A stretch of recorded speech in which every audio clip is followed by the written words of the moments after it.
All right. So before we have another coffee break, because we can't have enough of them, I'd like to welcome on stage Emilio Coppola. If you were waiting for Godot, you now have Godot. And he's going to talk about the gamble of proprietary software. Super on topic for a event such as Penpot Fest, right? Thank you. Thank you, Emilio. So, thank you for waiting for Godot. And this is about the gamble of proprietary software. A little bit about me. I started making indie games. Then, I moved into web development. I have a YouTube channel. I do a lot of things, right? But mostly, I've been being an open source advocate and been working on the Godot engine, on the Godot Foundation as the executive director. But first, I want to know how many of you know what the Godot engine is. Can you raise your hand? Oh, so it's pretty good. I wasn't expecting, it's a game engine, not exactly for making programs, but people use it to make everything, not only games, and that's amazing. You can see here the editor in action. You can do 2D, 3D stuff. You have animation editor, a code editor, shaders, visual shaders, everything you need. And working on a tool like this is great, not because of the tool that we're making, but because of what the people make with it. We have very talented people in the community who are making games, like this one, Usagi Shima, which is for Android and iOS, and I would never be able to do this, but by making the engine, people are able to do these sort of things, so it's great. There's also this very popular game. If you play on the Steam Deck, you probably know which game this one is, top of the charts all the time. And as I said before, people are also making applications, they can make these thanks to having a game engine, but also the UI tools that we provide with Godot. So, yeah, people are just amazing making things. So, yeah, if you want to check it out, just check it on godotengine.org. But, I'm very happy when I'm in these places and I see that everybody is familiar with open source and everybody's using it. But not so long ago, it wasn't that common, I believe. It wasn't so mainstream, let's say. So let's go back a little bit in time. I'm going to talk a little bit about my journey, and I promise it makes sense. But I started making games when I was 12 years old using Game Maker. I learned the basics of programming with it, and I loved it. Having the power to make something like an idea and to make it, it's great. And I didn't think too much about the program that I used. This was very obvious. I need something to make games, so I use this. And it was the first software I bought. The first one I paid with my own money that I worked, worked as a 12-year-old, oh, I have money, I will use it on this. And they promised that the license was forever. So I said, OK, if they promise that if you buy it once, you get all the updates, this will be the software I will use. Why do I need any more? So I started making games with my brother, who's a very great artist. And we started doing well. We got some recognition. It was very small games. We won some awards. And then suddenly we started making money with it. And things were going great. And during that time, it was the rush of the indie games. Right now, everybody knows what crowdfunding is, what early access is, all these kind of business models. By the time it was very new, so we said, OK, let's see, our popular game, try to make a Kickstarter to make it better and all that. And so we wanted to jump on that. And we did, right? We did, yeah, Kickstarter, let's get money to build this game. We were very excited. And we failed. It was a terrible campaign. Now I view it again, and it's very bad. But the people who also managed the campaign for us, that we were helping, they were later found out to be scammers, a whole thing. I don't want to talk about it. But we were not discouraged because we believed that we could do great things. So we said, let's try again, a new project, bigger idea, more people on the team that we met along the way. And after many of those lessons, we got funded for making another game. And the problem with crowdfunding, if any of you have experienced it, is that it's very easy to promise things when you're writing a document. Yeah, we will have the game, and it will have this, and it will do that, and it will run on Windows, it will run on Linux, it will run on Mac, because I want to run it everywhere, like, of course. So it's very easy to write it, but the stretch goals are like poison for that, and we were confident that we will be able to make it. We made already 6 games. We can make another one, right? Like, of course, no. It wasn't that simple. You see, while all of this was happening, Game Maker wasn't Game Maker anymore. It was like sold to another company. Now it was GM Studio. And remember the license I bought? Well, when you say forever in video games or like in software, it's never forever. There's always another life with proprietary software. And for us, we realized that the license we had was not available anymore, and if we wanted to update, to export to these different platforms, we needed to jump to the new version, and everything was behind a paywall. Do you want to do this? Buy this new addition, like this new DLC. You want to export for Mac? You have to buy this. You want to export for Linux? You have to buy that. And even while preparing the talk, I checked on the website to see what the business model is now, and it's not even available to buy. You have to subscribe to it. So you're not even in charge of that. And it's crazy that at this time I cannot even run the games that I built before because the software is not available anymore. But it's fine. Like, we made 20K. We are rich. We can buy new software, of course.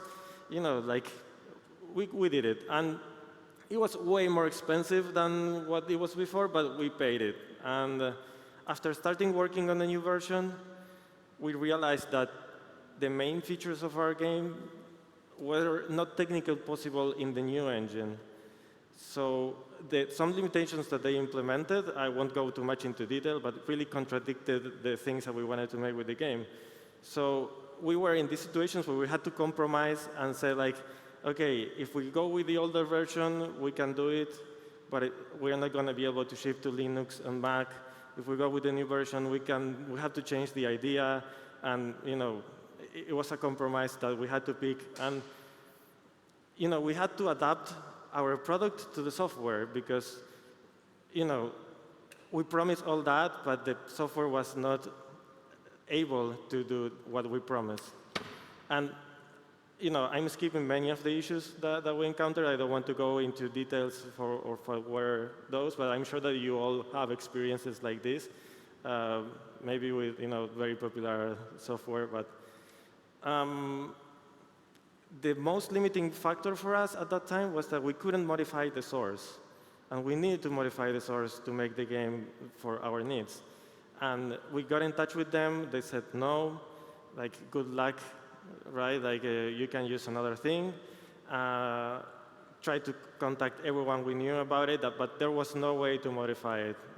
There was no way. So, at that point, we were fully dependent on that software.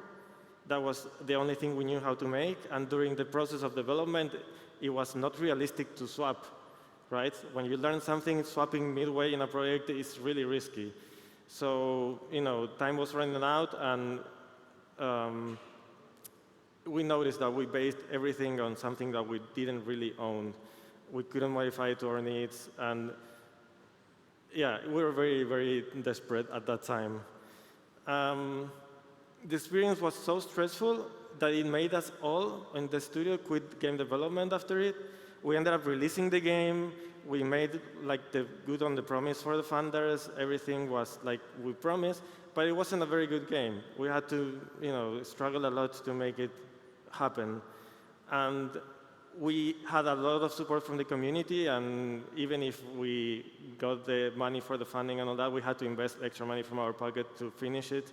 And we were basically like very demotivated at that time. So I just said, OK, let's go to web development. Let's make some money, forget about video games and all these problems. So I tried, like, based on that experience of how horrible it was to depend on a company, and I know this It's black, okay. I knew that I had to start thinking more about what things I was using and how I was picking the tools that I depended on, especially for a business, something like that. And that's when I discovered Godot, right? I was starting to make my own game engine, but it wasn't really good because I'm not the best programmer out there. And suddenly, out of nowhere, I found Godot, and it was like everything that I wanted, and it gave me again the motivation to work on games. I was able to modify the source if I needed to.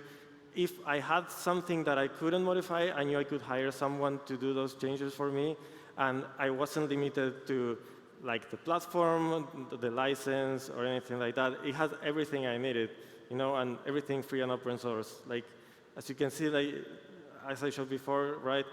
You don't even have to pay to export to different platforms or even use it in different platforms with different software. You need to maybe only run it on Windows or something like that. Right now, Godot, you can even run it on Android tablets, on Chromebooks, which is very important for educational purposes and institutions. And you can even run it on the web. So after falling in love again, I thought, if I could go back in time and start using Godot earlier, maybe I didn't have to go to web development. Maybe I didn't have to, give up on the dream of making games, and maybe I could be making games right now instead of having to go through all that web development stage. So in 2018, I started making educational content on YouTube, and the first 4 videos I made, of course, how to move from Game Maker to Godot, which was my experience. And I was still a bit salty, let's say.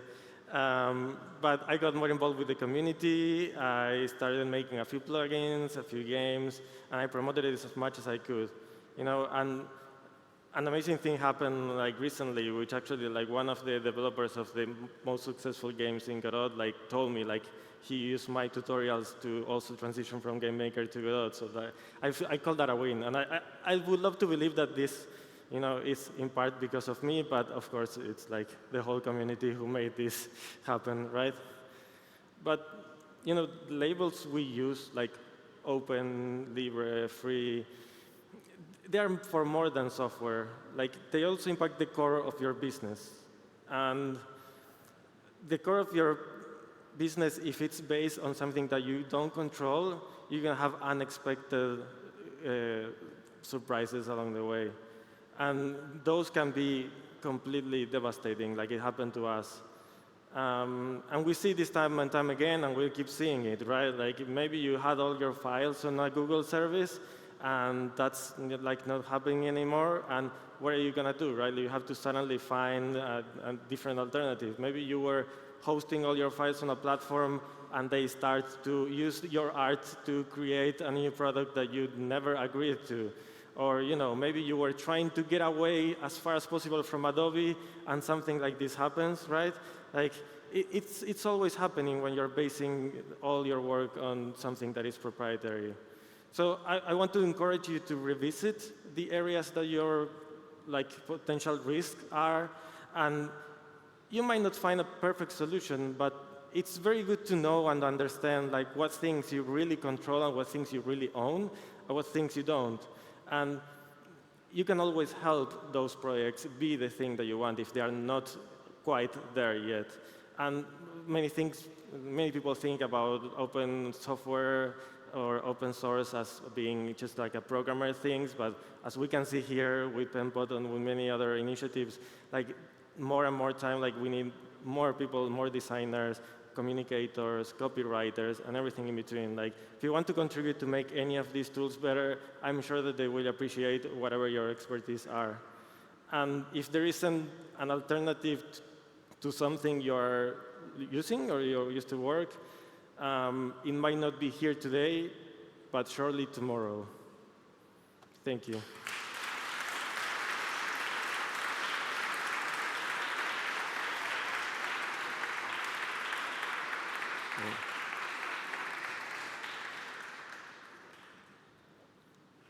So, any questions?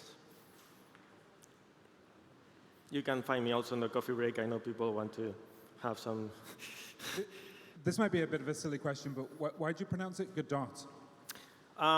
You know, the play, like the name is based on a play which is written, you know, in French, I believe, and everybody pronounces it differently. There's a whole debate how to pronounce it properly, but we like that everybody pronounces however they want. Now, the game engine was founded in Argentina, and the founder pronounces it Godot. A lot of people from the native English speakers use Godot or any other kind of pronunciation, but it's however you feel like it. I see. Thank you for indulging my question. Yeah, no, of course.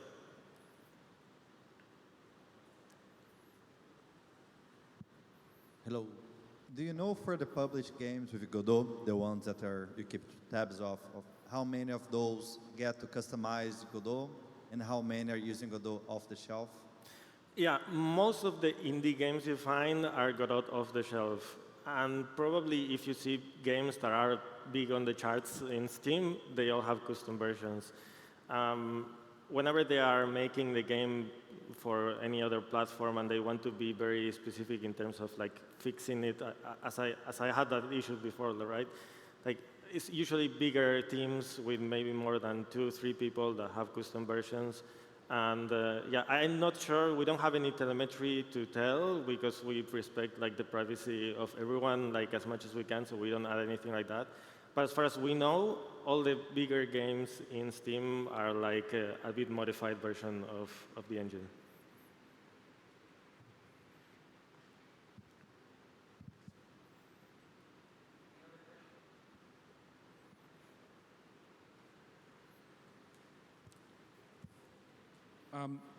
So you mentioned that there's a whole bunch of games that have modified versions of Godot.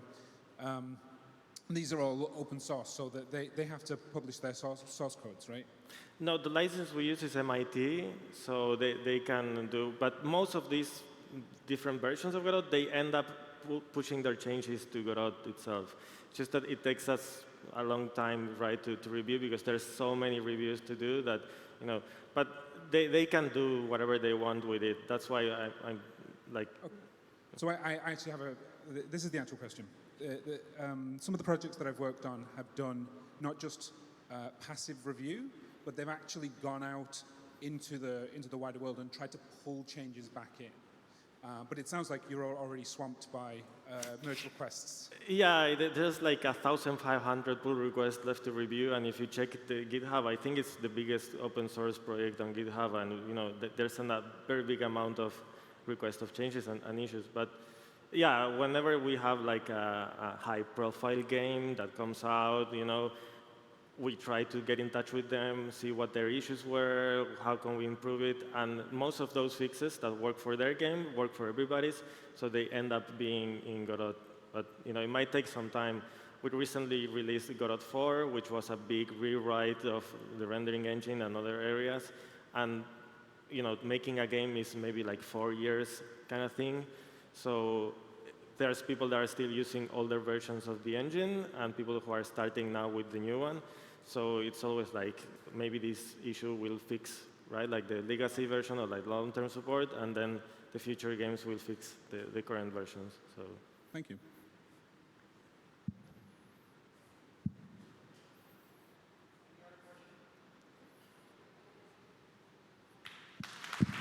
Thank you.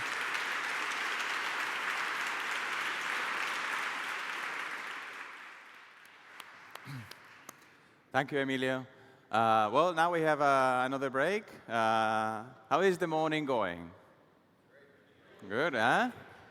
I think. By the way, have you seen those banners hanging off that kind of bridge? They look cool, eh?